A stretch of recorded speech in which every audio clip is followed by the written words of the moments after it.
Diène TV.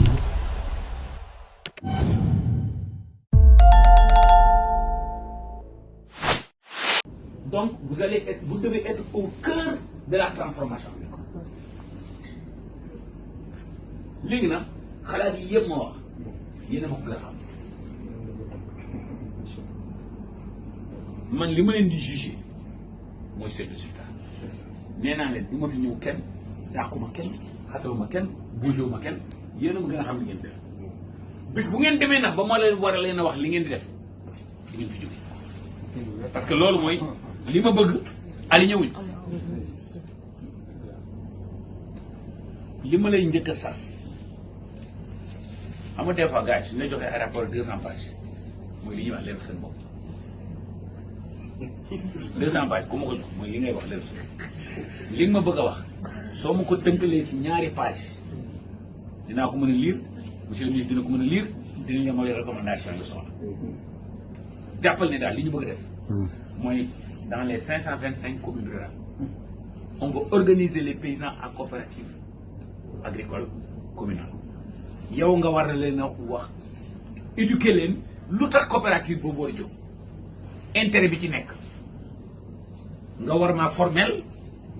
paysans yi war maa formel éduquer ma SDRDR yi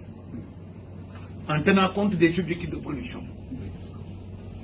dama bëgg à la fin de l'année su ma lay juger wala yow sooy juger say employés nga ne ma que directeur nga ne monsieur le ministre sama contribution ci autosuffisance alimentaire tant de tonnes la ce n'est plus en termes de bla bla bla dama soxla ay moyens soo xoolee nit ñi c'est des les gens vont te faire des objectifs qui ne sont pas chiffrables xam nga formé naa tant de nit pour man amul benn amul statistique boobu amul benn njëriñ formé naa tant de nit yooyu impact bi ñu def ci production bi tant la su boobaa soo ma nee monsieur le ministre ren kat am naa dama soxla 200 millions pour def ABCD mais dama lay déglu dama doon waxtaan sama benn collègue ministre ma ne ko j'ai besoin de 3 000 milliards mu ne ma non moom ci exagéré ma ne ko yéen a ngi dépensé 1070 milliards chaque année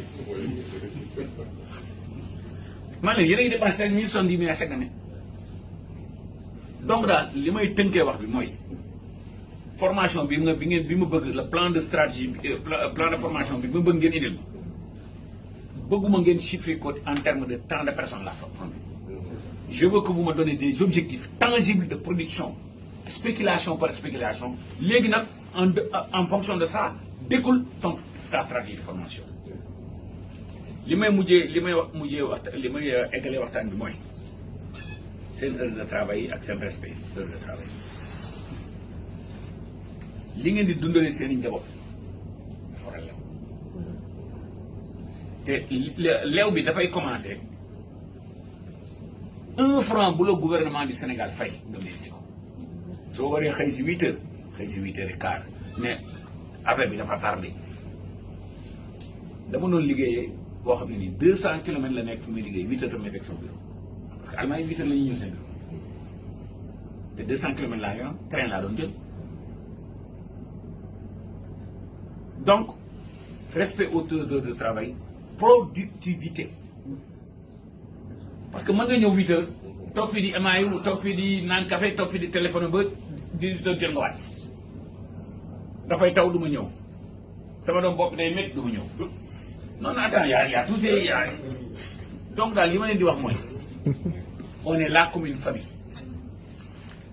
nañu liggéey nañu jubal loolu ay ñaan wax bi nag du bëri. monsieur le ministre, vous me permettez. Oui. C'est votre autorisation de vous présenter. Ça, c'est le directeur d'ici par dessin. C'est le centre d'initiation et de perfectionnement au métier de l'agriculture.